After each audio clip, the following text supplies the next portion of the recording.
तिकडे मला सांगण्यात आलं की तू बसून काय करणार आहे, का नाही तू एका कुठेतरी नोकरीला जातो. मला नक्कीच मी जाईन.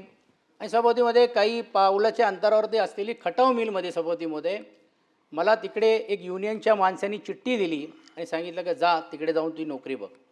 मला आजही आठवते सभापतीमध्ये पटेल म्हणून घेऊन एक ब्रेसलेट घातलेला माणूस, तो कमी बोलायचा पण हात असं फिरवायचा, कारण त्याला ब्रेसलेट दाखवायचं होतं.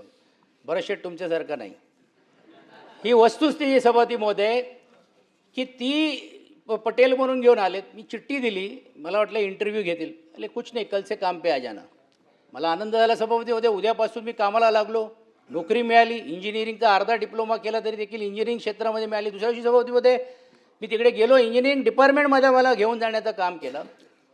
आणि तिकडे असलेला एक माणूस बोलला की बा हे काय टाय घालून आलं, म्हणजे टाय काढली होती पण शर्ट होता आणि इनबिन करून. ते बोला माझा काय ऑफिस कुठे? त्याला ऑफिस नाही, हे कपडे घाला. आणि आज जसं ड्रेस घातलेला आहे पण त्यावेळी थोडा ब्ल्यू जास्त होता, हे घाला म्हणून मला सांगण्यात आलं. ते बोला हे मला वाटलं काहीतरी असेल म्हणून घालूया. आणि सांगितलं की हे तो दिसतोय ना, तो वेल्डर दिसतोय ना, त्याच्या बाजूला जाऊन बस.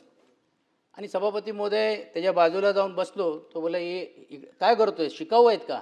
ते दे ना लगेच, इकडे वेल्डिंग करायची. मग काहीतरी देतो. आणि आयुष्यातले ते माझे 1.5 मिनटं म्हणा किंवा 30 सेकंड म्हणा, मी स्तब्ध झालो. आणि मला असं वाटलं की माझ्या जीवनामध्ये जर असंच जर हे असेल आणि जर हेच जीवन असेल तर मी हे जीवनाला का पळतोय, का नाही मी याचा स्वीकार करायला पाहिजे. आणि म्हणून सभापती महोदय मी शिक्षण घेतल्यानंतर पण देखील खटाव मिलला वेल्डरचं हेल्पर म्हणून पहिली नोकरी करण्याचं काम खटाव मिलमध्ये केलं सभापती. मला इंग्लिश येत होती म्हणून लोक बोलायचे. मला एक दिवस युनियनच्या लीडरनी बोलवलं. अरे बोले ये तू इकडे. मला युनियनच्या लीडरनी बोलवलं आणि तेही कॅन्टीनमध्ये.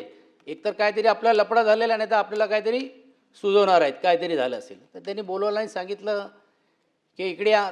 अरे तू खूप इंग्लिशमध्ये बोलतो. म्हटलं हां कधी कधी थोडा शिक्षण घेतल्या म्हणून बोलतो आहे. तो एक काम कर, हे वाच आणि जाऊन ये, उद्या ये. तर मी बोललं हे वाच. मी बोललं कशाला एवढा मोठा गट्टा दिला. बोललं हे माझं काम नाही. दुसऱ्या दिवशी मी ते सर्व वाचून आलो, त्यांना पॉईंट्स दिलेत. ते BFR आहे, ज्याला board of industrial financial reconstruction म्हणतात, जे आता NCLT झालेलं आहे. त्याचे काही पॉईंट्स समोर केले गेले होते आणि मी त्यांच्यासमोर युक्तिवाद केला की हे पॉईंट्स आहे. तो अरे वा एवढं चांगले पॉईंट्स तू मांडतोय, हे काम कर, हे पॉईंट घेऊन तूच दिल्लीला जा आणि आमची बाजू मांड. आणि सभापती महोदय कामगारांच्या पैशावरती इंडियन एअरलाइन्सनी मला BFRमध्ये जाण्याची संधी मिळाली.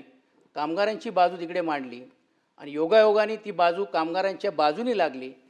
जे परदेशातून नाराज झालेला आणि डेस्परेट झालेला जो एक कार्यकर्ता म्हणून होतो, दिल्लीवरून ज्यावेळी फ्लाईटनी मी इकडे आलो तर माझ्या स्वागतीसाठी 3-4 हजार कामगार माझे स्वागत करण्यासाठी होते.